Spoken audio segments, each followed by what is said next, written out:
Good morning, everybody. My name is Mark. You can call me Mark.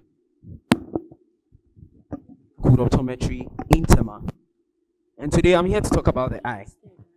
It looks as if the eye is something people pay little attention to. But then I want to broaden the scope for people to come and understand what the eye does for us. I start with two stories. I met a young man in his early 30s. He came to my office in despair, wanting to do anything just so he could see again in his left eye.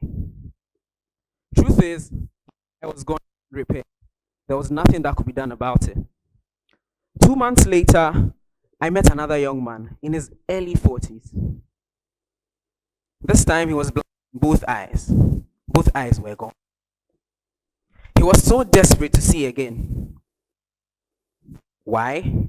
Because he had been neglected by his family, his job, and couldn't provide for himself. Of them, one simple question. I said, why wait until now to have your eyes checked? And interestingly, they all gave the same answer. I thought I could see, so I felt there was no need. It got me thinking. One thing they also said, I thought they would give me glasses. And I don't want to get used to glasses, so I felt there was no need. I was really sad. I asked again, don't we all do this? Don't we all neglect our eyes? Don't we all not check our eyes? We all don't. I am one person who never checked his eye until I came to the university because we were mandated to check our eyes. That's why I checked my eye. Interestingly, I was coming to do optometry, but that optometry student had never checked his eye before. Our eyes are not just windows to our soul or that thing that gives us the ability to see. But you see, the eye is something that connects us to our world. In the beginning, when God created the heavens and earth, God said, let there be light. Now, guess which organ can this phenomenon? Even God needed to see before he could create Mother Nature. Isn't that fascinating? Now you close your eyes for a moment. Try texting a friend or strolling through Instagram. It's difficult. It will be difficult. Our eyes are like the connectors for us. If you want to connect to your world, it's like the data for the internet. So you wake up every morning, you open your eyes, you are connected to the world. We enter the world as babies like caterpillars. Vision is free and unfocused. I guess nobody remembers the first thing they saw when they came to this world. I could give you 5 days, 10 days, or even a year. You will not remember what you saw, the first thing you saw.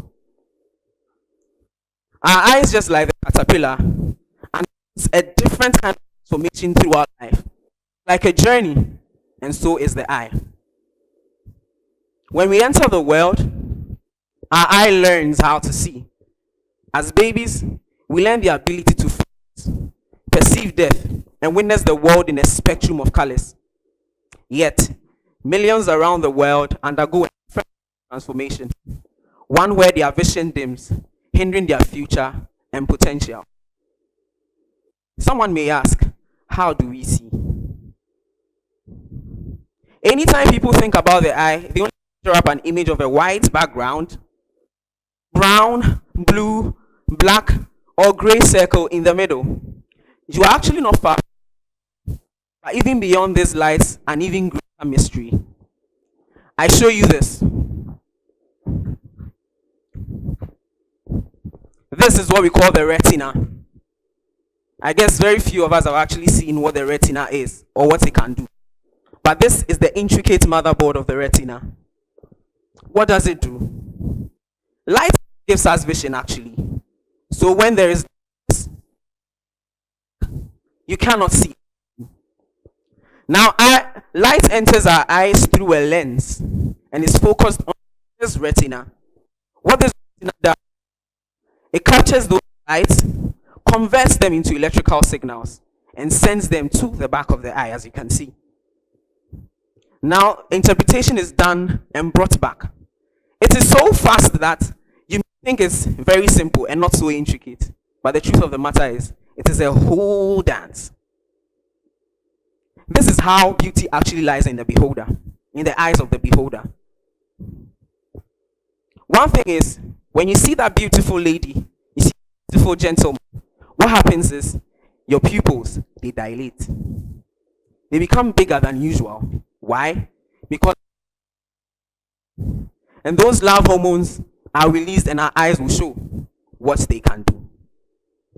Like I said, light is what gives us vision. But you see, not all the light in the eye goes directly to our vision centers. Some of them are actually incorporated into higher order brain activities like learning and cognition and perception. Research estimates that 80 to 85% of learning, perception, and cognition is done through the eye or through vision. When compared to other senses like hearing, hearing accounts for only 11% of information we receive. Touch accounts for 1.5%. Smell accounts for 3%. And taste accounts for 1%. Another or what our eyes help us do is being the windows to our health. Let me tell you another.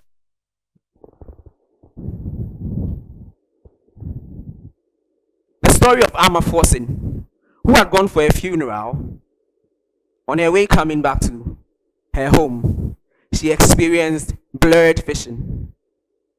It came all of a sudden and went back to clear again. She's like, well, let me just get some glasses, and that's all. And that's what people think about, that eye care is all about glasses. She comes to the, we examine her,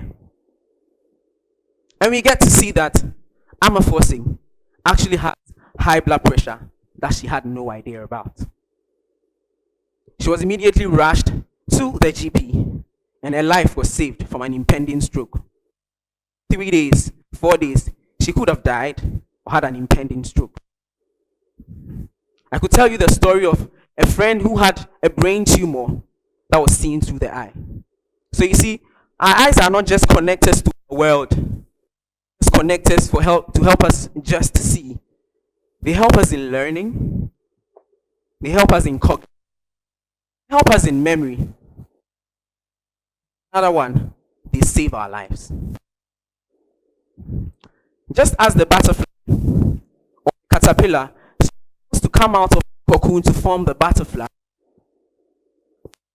has its own challenge. It is estimated that 1.8 billion people around the world, that is 1/8 of the whole world population, in problems as a result of the fact that they lack access to treatment. And yet, 70 to 90% of all these conditions actually treat preventable. Who do not have access to them. And those who have access to them too don't have their eyes checked because they can see. Like I said, even beyond seeing, the eyes tell us a whole lot of. It interests you to each and every individual, almost each and every individual in this world actually have an eye problem in their lifetime. International Association for the Prevention of Blindness, IAPB. The next slide. Reports that it is estimated that 1.8 billion people will go blind or will have sight loss by 2050. That is very gloomy, doesn't it? It's very gloomy. But you see, in the midst of all these challenges lies a great butterfly of opportunities and advancements in technology. Now we can go back to the other slide. I present to you the IGPT Pro. What does it do? It's simple. Now that we know about the retina, image of your retina, and input it into the system, what happens is I'll help you, tell you, the doctor, patient, what is actually wrong with you. So in the one on the right, or to you, the one on the left, is what we call a sty. And then the LLM will actually tell you what is wrong with your eye and what you can do about it. The one on the left is what we call rough spots. The LLM will tell you, the doctor, what to do. It is up to you to judge and then treat your patients. What's a better time to have your eyes checked? If not now, when? We'll go on to talk about the Apple Vision Pro, which is going to help doctors actually perform minor surgeries on their patients. If we all saw our eyes in this way, a lot of lives will be saved. A lot of lives will be impacted. People who have sight loss, their lives are affected. They can't live life to the fullest, and it is true. I googled the best phones around the world, from the iPhone Samsung S24 Ultra. I asked, what is the best camera quality? I had between 50 to 200 megapixels. It will interest you to know that the eye has about over 570 megapixels. It's no wonder that Apple calls their display the retina display, because they take their cues from the eye. But truth of the matter is, we spend millions of dollars, millions of cedis, millions of cash on replaceable iPhones, replaceable Samsung phones, and spend little or even check our eyes. I stand in front of over 100 pairs of eyes and I ask, which of these eyes, or do all these eyes see me the same? I'm not sure. Have all these eyes been checked before? No. They haven't been checked before. It is up to us to take proactive steps in prioritizing our eye health. There's one more thing our eye tells us, and it is that when you present the fundus of a Hispanic, you have the opportunity to see patients who are from Korea, Britain, Germany. And when I show you their retinas, and I show you the retina of a black man, they all look the same. Even our eyes tell us that there is no room for racism. Before I end my speech, I say this. It is imperative that we take proactive steps in prioritizing our eye health. If we all saw the value of how our eyes will help us in the near future, we wouldn't. I say again, let's not wait for things to start getting before we check our eyes. Let's not wait for our vision to get blurred before we start checking our eyes. Tell your mother, tell a friend, tell your spouse, tell your girlfriend, their eyes checked. Let's commit to loving our eyes. Let's pay attention to eyes as not just for seeing, but for the incredible organs and gifts they truly are to us. Thank you very much.